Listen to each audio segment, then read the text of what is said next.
Evening, whether you're watching live or archived, and welcome to another Nautel Transmission Talk Tuesday. This is episode number 92. We're coming to you live from the show floor of the National Association of Broadcasters. I had to do that. I'm your host, Jeff Welton, and is that the camera over there, Lindsay? So she won't let me put her on camera, but I'm giving a shout out to Lindsay Lounsbury with Triple Helix Technology, who is providing us with all of the audio video. And I mean, Matt's back there helping too, but Lindsay's the rock star that made all this work on about 20 minutes notice. So we're going to call that a win and just give it a shout out. I've got my special guest beside me, Mr. Shane Tobin. He's the newly appointed marketing director. I'm gonna make it up here. Yes, technical marketing director is the official title for the time being until it changes. And we're sharing the microphone. Also have Barry Michigan from the Broadcasters Desktop Resource happen by. Well, good morning, Jeff. It's amazing. We're actually in the same place at the same time for the first time. It is, and on camera. Okay, so I'm going to get Lindsay to switch me back to the desktop, and we'll run through the presentation very quick. The first thing I want to cover, there were a bucket load of questions in the advanced questions. Some of them challenging, some of them less challenging. It'll be entertaining to see exactly where we end up with these. And Ed's waving. You can have my desktop. The other advantage of doing stuff like this is we end up with all kinds of entertaining things. So we got the right desktop now, Edward? No? I still see you. Yeah, I still see your screen. You haven't moved to. How are you now? Showing your desktop. You tell me what I'm showing now. The start slide. This is not working at all. There. Now I see your desktop. You good? Still see the start slide. You need to move. The funny thing is, go to webinars showing the right desktop showing. All right. Well, let's just go to the slide deck and call it good. This is why I work in radio, not video. Nope, it only wants to show my desktop. You're only getting my desktop. You know what? We're going to cheat. We're going to do, wouldn't be any fun if I didn't break it at least once. Let me do an escape. Uh-oh, what? Yeah, we'll just go back to the camera. I'll put the questions up. I can still see them here. And I don't think everybody needs to see the wall of text. All right, so questions, a wall of questions.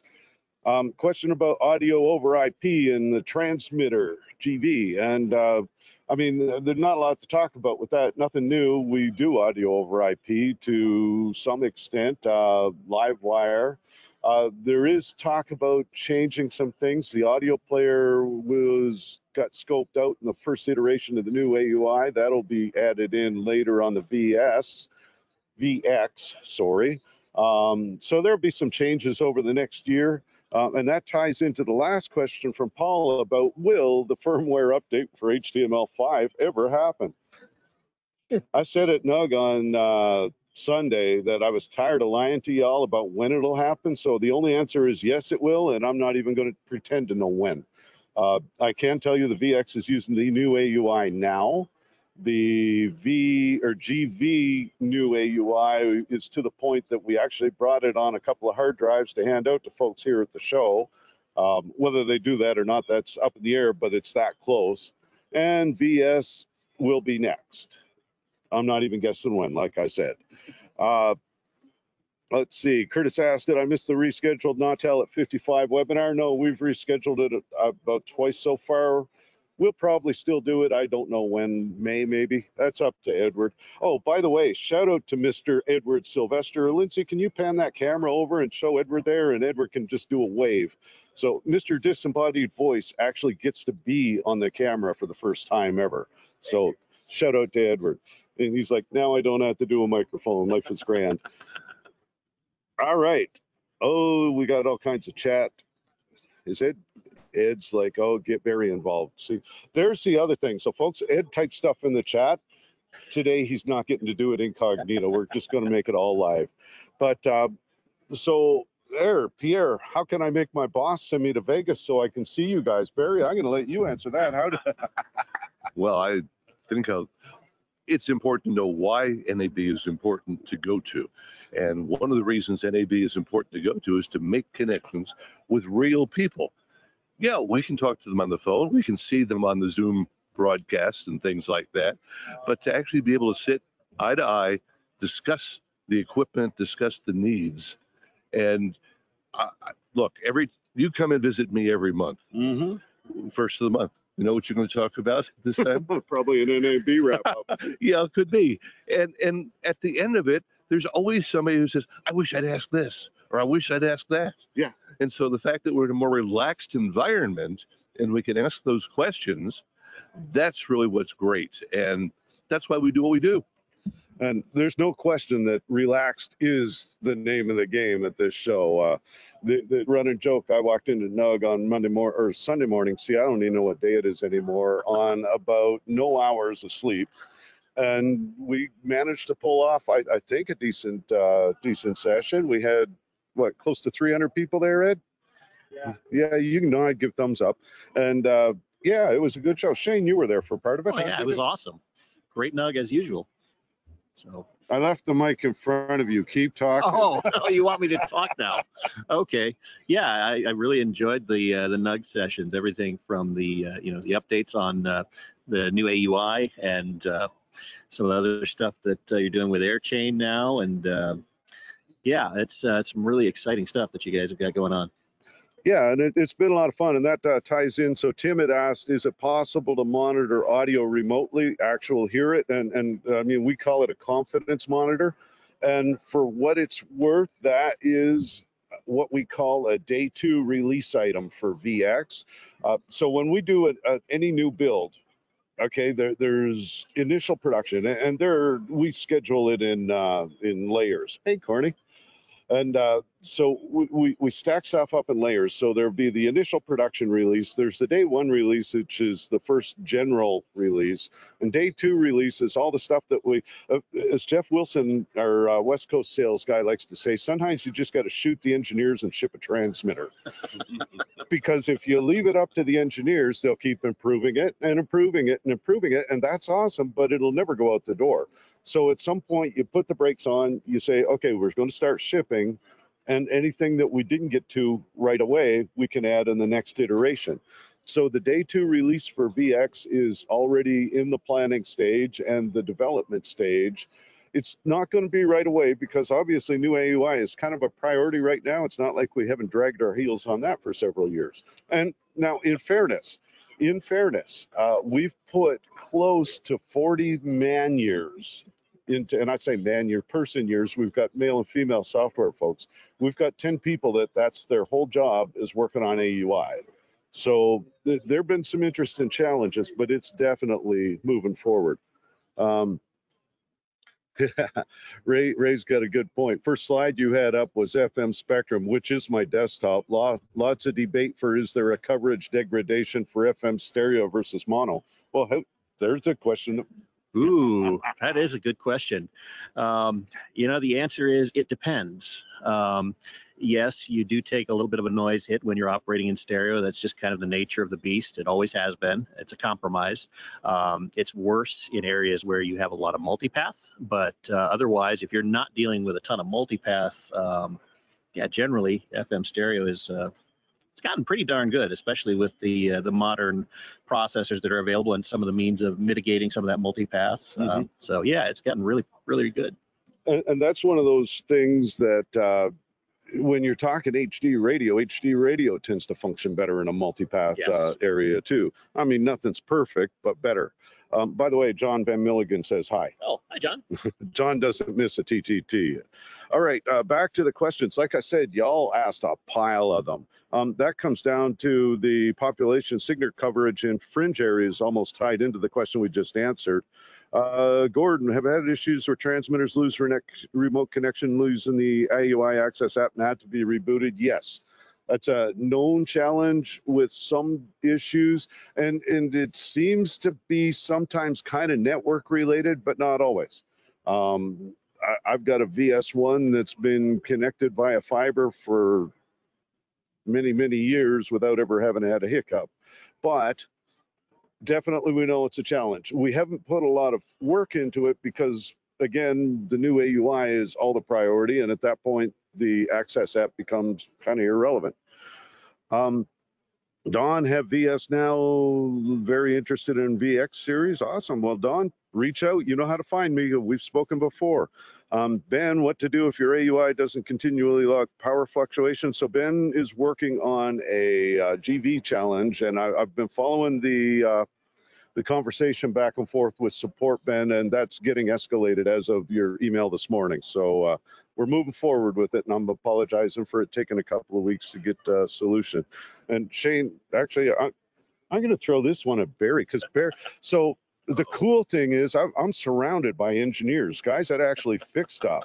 But you can answer as well as I do. You know, sometimes you got to work on a problem and the answer doesn't just jump out at you, and you got to do some hunting. Yeah, you need to understand the system, and this is really something that I'm trying to get a better grasp for the young guys that are coming in, the IT guys especially, that are coming in and being asked to do RF. And you need to know the system from the beginning to the end, and somewhere in the middle of that system is where your problem may be. And the issue is to isolate that, find out. It's like the old a telephone company says, the problem is just fine leaving here. Fine leaving here, yeah. And so you really want to work on that sort of stuff. And so I'm trying to get together a series, and I want you to write one. You've admitted to it. There is life above 5 volts. There you go. And I mean, this one too, it gets complicated by the fact that once you add IP into the stream, then yeah, we've got RF, we've got network. So I did read all of the emails because Ben's been copying me on the support emails, and yeah, it's an interesting challenge, and I think we're going to have to kick it up the tree a little bit. Tim asked what happened to the LPTV transmitter line. So we did do a TV transmitter for about a minute and a half. It actually worked reasonably well. The challenge was, surprisingly enough, integrating the AUI in it. What really happened was, so what'll happen, we do a bunch of things, and we'll get requests to bid, and we'll bid on a project, and we'll bid on another project. Some is broadcast, some is military, some is other stuff. And we had a situation where we had a bunch of bids out, and if we'd won 5 or 6, we would have been pretty darn busy. If we'd won 11 or 12, we would have been a little busier than we liked, but we would have been okay. We won 14 out of 15, so we had to really start making some tough decisions. And ultimately, the TV product line was the one that we decided, and it was a matter of timing because TTV was already well underway. So, you know, it just, yeah, sometimes you got to make the hard decisions, and it's a tough challenge sometimes. Oh, here's another good one for Shane, because Shane is coming to us from a wide and varied background. And so Grant wants to know, what's an engineering skill or two that every college radio graduate should have? Oh my goodness. Well, you know, I'll start by saying some of the most important skills in engineering actually aren't technical. You need to know how to not only speak like an engineer, but you need to know how to speak like a manager, and you need to know how to speak plain English to other humans.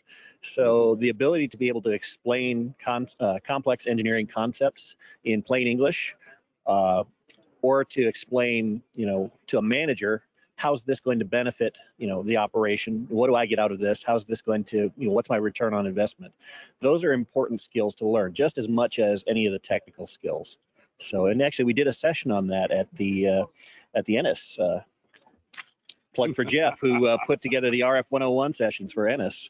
So. Yeah, and I mean, we also did a very brief discussion on it at the NUG. And again, shout out to Lindsay, who's busy trying to ignore me and hope like heck that I don't mention her name too many times. But she's got that recorded, so we will have that archived and up on the website at some point.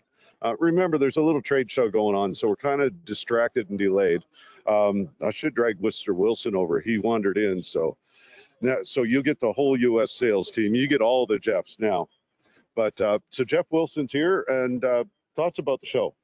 I think it's been great so far. Very busy, and I just now had a chance to step away from the booth and walk around, check a few things out, and really enjoying it. It's good to see a lot of people. Very cool. And say that swinging them. Oh wait, what? Who are we pointing at? So my boss is walking by, and you don't get to walk by an open microphone. You get dragged over. So Wendell Lonergan has been with us. He's our official old dog. Wendell's been with us 43. What? 46. 46 years. Let's see. I'm trying to do math in my head. I was 13 years old when he joined. So, Wendell, trade show thoughts. Trade show shots. Wonderful attendance at the show this year. Lots of activity in our booth. We're having a great show. Very cool.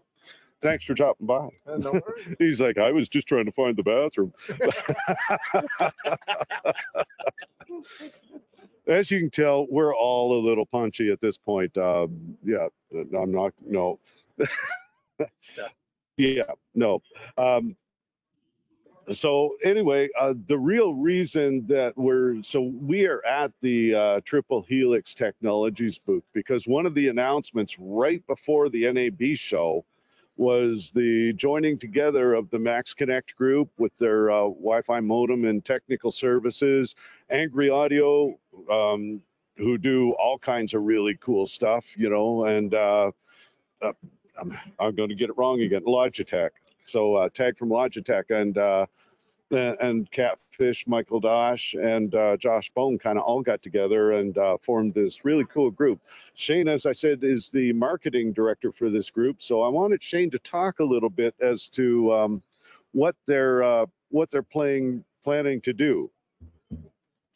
All right. So Triple Helix Technologies is basically Angry Audio, MaxxKonnect, and Logitech all together under one roof. I mean, the brands are going to continue as we know them, but the cool part is now there'll be a lot of sharing of technology and sharing of resources, so that we can do some even more exciting things and do them better and offer them to to the industry. So really looking forward to that. It's just so amazing to be working with, people that are far smarter than I am and so much talent under one roof. I can't believe it. So don't know how to work this microphone, so we're going to swing it back and forth at each other. But so question becomes, Catfish has got all the Angry Audio gizmos and the Chameleon. By the way, if I'm sounding extra awesome, we are running through a Chameleon today.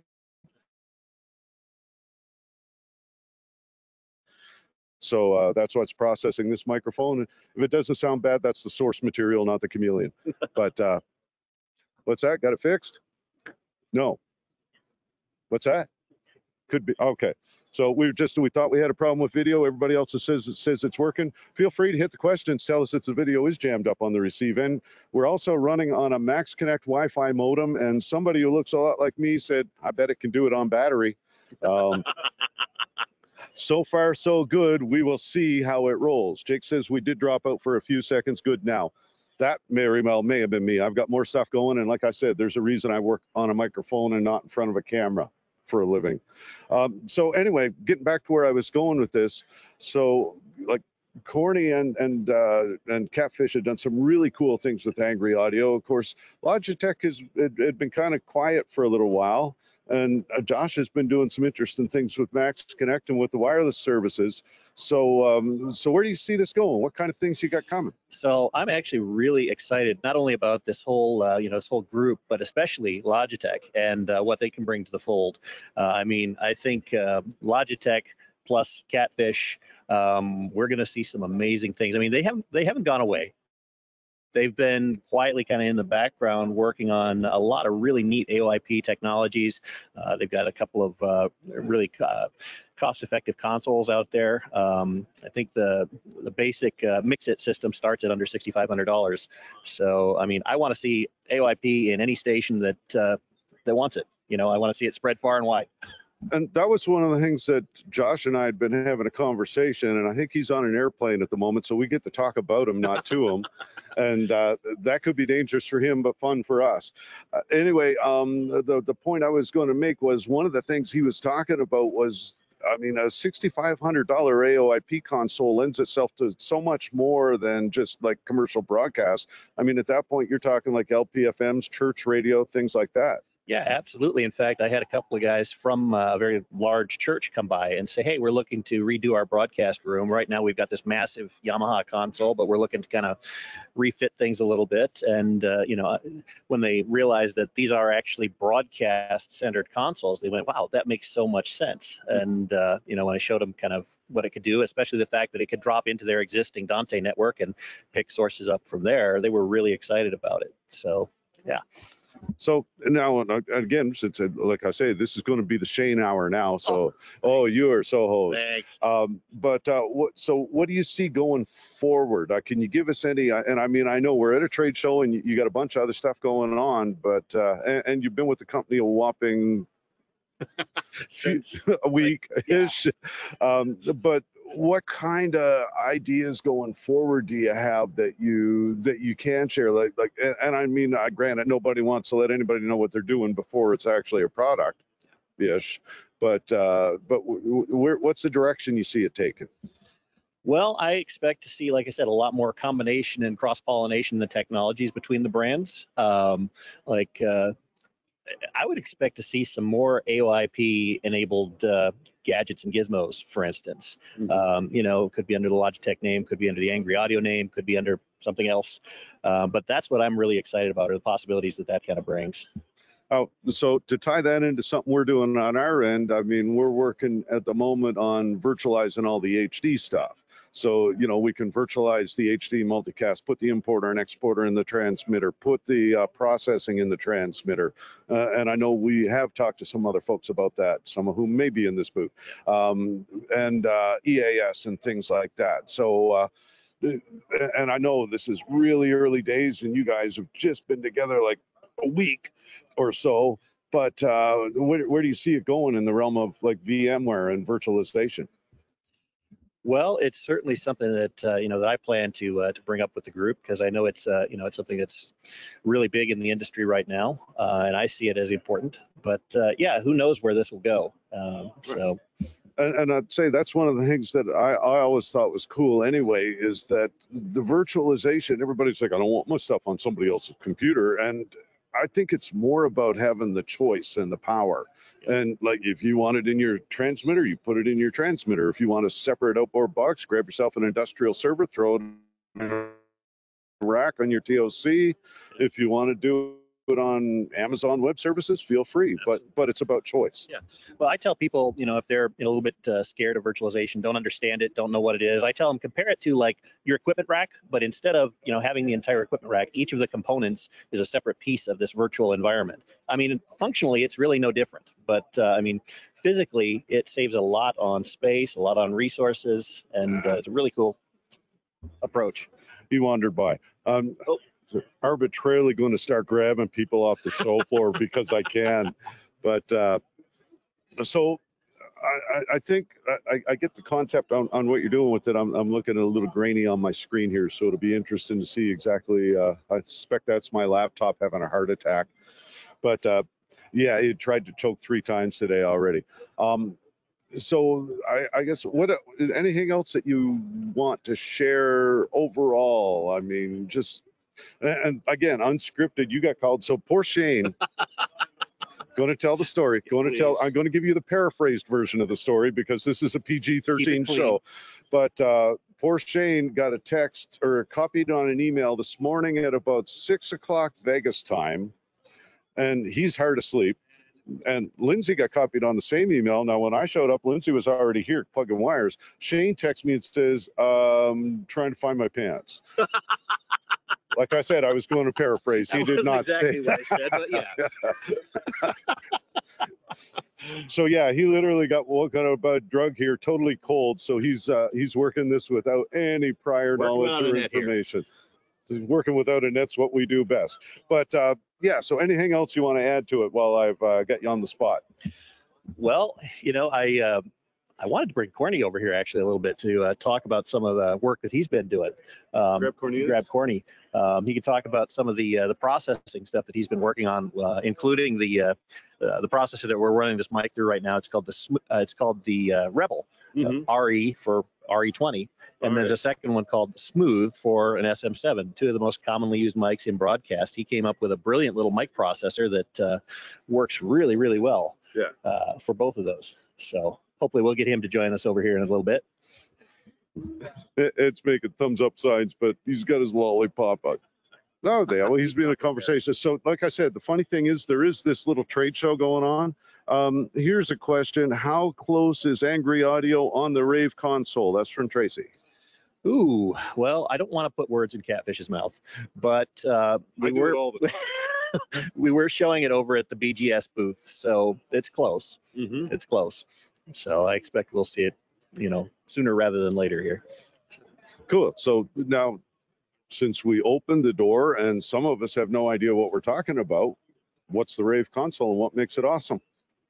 All right. Well, the Rave console is a cost-effective little analog console designed for, well, any broadcaster that needs a small analog console. It's a great alternative to some of the other things that are out there right now. I mean, the price point is right.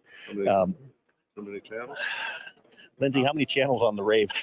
I haven't even it's so new. I haven't even read up on it all that much yet. Oh, here we go. We have a cheat sheet. So the Rave has actually got it's got 8 faders. It's got 2 telco channels, 2 mix minuses. Let's see. Yeah, it's got all kinds of stuff built in. If you want one of the brochures, we can send it to you. It's also on the Angry Audio website. So, but yeah, it's kind of cool that this console's got a couple of mix minuses built in. So if you've got like a telephone hybrid or a codec or anything else that needs a two-way, like your computer, yeah, it works great. So Curtis did put the request in for if we could send him any of the free swag that we encountered at the show. Maybe we'll throw him a brochure or two while we're at it, or a brochure or two. I got through that without choking on it. So, yeah, I mean, overall, show thoughts. You've been to NUG. You were at several of the SBE sessions. Any of the BEITC stuff? I didn't get to go to any of the BEITC stuff, unfortunately. But I really did like the SBE NS sessions this year. They were really well put together. Thanks, Jeff. We had an RF 101 track, and we had an AOI, a media over IP track, put together by David Bialik and Fred Willett. And Fred Willett. Yeah, they were both just absolutely awesome. We had some great attendance at both of those. So for what that's worth, any SBE members out there, over the last several months, Gary Cavell and I and several other guests have been we did an 8-part webinar series, started with basic RF for the IT oriented and then applied RF, talked about different kinds of modulation, television technology, microwave links. Cindy was talking link budgets. I learned stuff, which happens every time I talk to anybody. But so that webinar series morphed into a 2-day RF 101 course that was designed for the IT oriented or entry level engineering. And yeah, so we had a lot of fun with that. Last year was the first year we had done it, and we did a ATS C3 course concurrent with it. And this year we went to the media over IP. So I see Cornelius Gould is over there, so we are going to swing the mic over to Corny, and he's going to come in and so join in. We're sharing one microphone, so we'll just swing it around. But Corny, thanks for joining us. Oh. And have a mic. So what I want to know is, like I said, I was telling Shane, I said, this is a really cool blend of minds, and a lot of, I'm guessing some pretty fierce opinions on occasion. So, and I mean, that's a good thing. But so where do you see it going? What excites you about it? Geez. Sorry. I haven't seen any. I haven't seen any clashes or anything from my point of view, but there are a lot of opportunities. You're probably imagining, in your mind, knowing that in our business, if you had a collection of this, I'm sure, like, wow, there's all kinds of things that could be done with these minds here. And that's kind of where we're at right now. It's pretty exciting. And I've been in talks with folks. I'm actually going to head down. My plan is to spend some time with Tag. I met him for the first time a few days ago, and we're all just feeling each other out. And Cool. You know, there's all kinds of wild things going on. There's a number of us who worked together before, and we haven't seen each other work together in a while. And suddenly we're all here, you know, one at a time. So it's just there's a lot of crazy things that we're like, wow, this is weird. And I'm looking at it thinking rocket-powered consoles. Okay, look, I was working on that, and I was going to keep it a secret. I'll let it out. I'm sorry. Okay, so here's what it was. You know, the rocket powered part is like, you know, we always have a hard time having our DJs watch the meters and stuff, and they're always pegging it. Yeah. So I was figuring if I had, you know, the peak LEDs wired up to like, you know, a starter for a rocket motor, and there's rockets aimed at the posts. You only make that mistake once. Exactly. And everybody else will have that threat hanging over their head. You know? See, I like the way you think. So I've got to talk to Tag about that. We had that conversation in the RF 101 course at SBE. Stephen Lockwood was saying you only touch the AM tower once. Yes. That's exactly the case. I see Lindsay nodding her head going, yep, made that mistake once. Never again. No. RF burns are not fun. No, yeah, I know.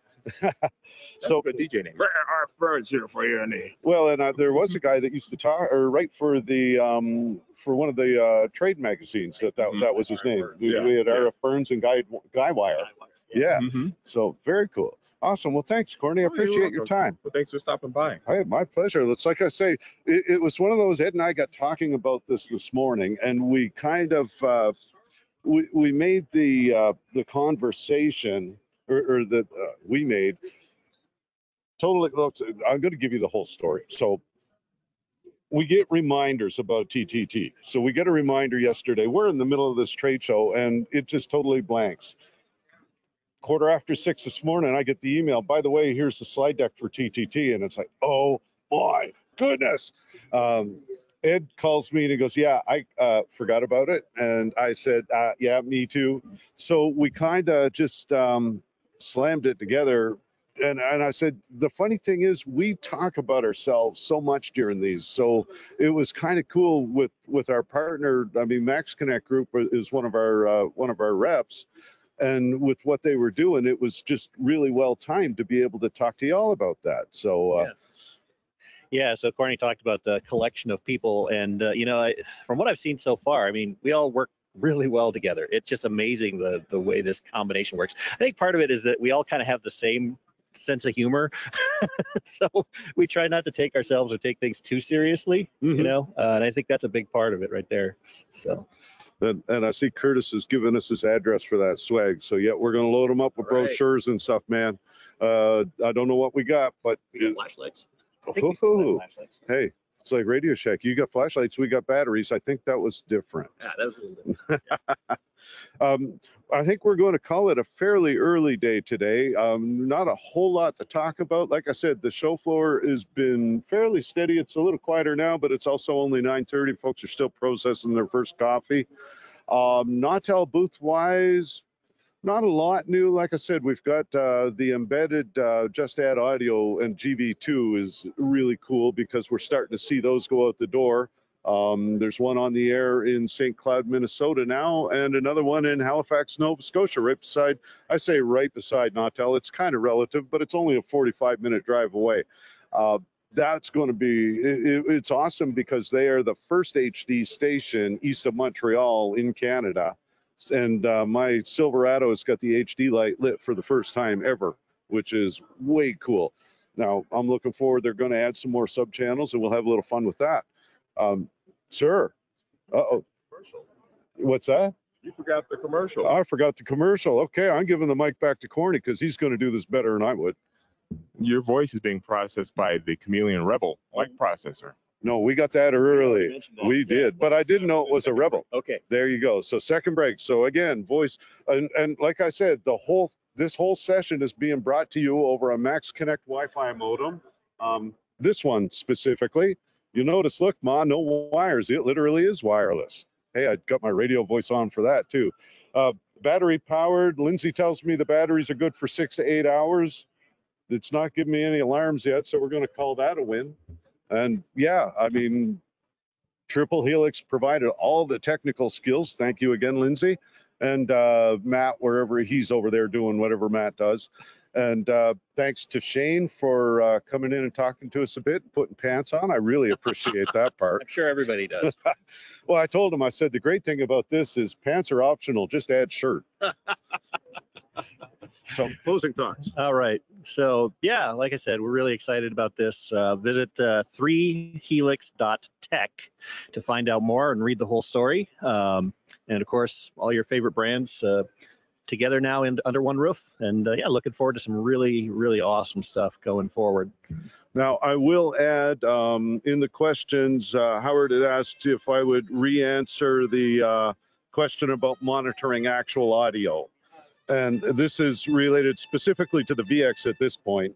We got nice background sound now. I guess, but trumpets. We've been trumpeted in. The angels are heralding us. I'm going to make, hey, Mr. Detweiler, can I borrow you for a second? Oh, good morning. So Jeff Detweiler from Expiry just walked by. We're doing a live webinar, by the way, because it wouldn't be any fun otherwise. I told people this is totally unscripted, but so we're not ending just yet. Thoughts from Expiry on the show? What cool things? What interesting things? Doesn't have to be Nautel or Triple Helix. Well, anything. Certainly, you know, Nautel has been very innovative this year in the virtualization space. The test drive, I think, is a great concept and is going to open up HD radio technology to a lot of small and medium markets that might otherwise not have considered it. And so I think that's been great. I'm excited to hear that. For those who don't know about it, we've got a new teaching tool, the Xperi TLC. It's basically a multimedia platform for bringing HD radio technology down to the masses, where we've kind of hidden all this stuff off for years. We're now making it available, and we're trying to bring everybody up to speed. So I think that's really cool. As far as other, new and exciting things, I haven't had a chance to get out of the booth much. I know, right?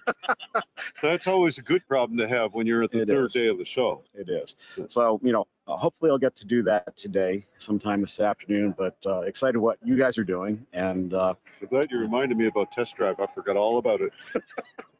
Anyway, I think the industry is really primed to do a lot more now in the RF space.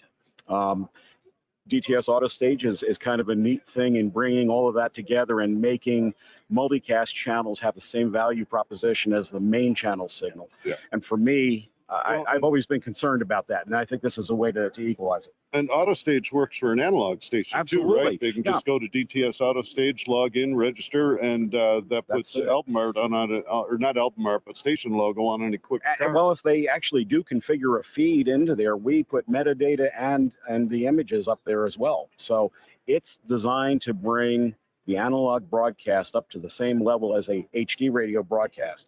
The concept is, if radio is a consistent user experience, the value proposition of that center stack will be highly favorable to the auto brands, and they're going to keep radio in the dash. So we think it's a necessary part of that, and I'm excited by it. So the obvious question for the folks that don't know anything about it: how much does it cost? Absolutely nothing. Oh, I like that price. Basically, you're allowing us to use your data, and one of the things that you can do with the back end is be able to see the coverage of your station in the vehicles that are equipped with DTS Auto Stage. And right now, that's 6 million vehicles. Now, granted, that's not a huge, huge segment. I mean, HD radio is up to 100 million right now. But within the Auto Stage space, there are 6 million vehicles. There are 18 programs that are already running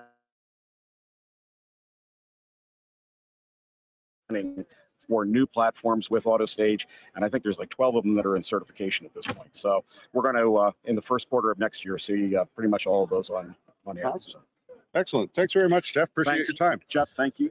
So, great to see you. Quick shout out there. So test drive is something that we did announce this show, and one of the big things that stops people from doing HD radio is my running joke. It stands for high dollars. Okay, he didn't hear me. But yeah, of course, I've already totally ruined my reputation, so this is not news.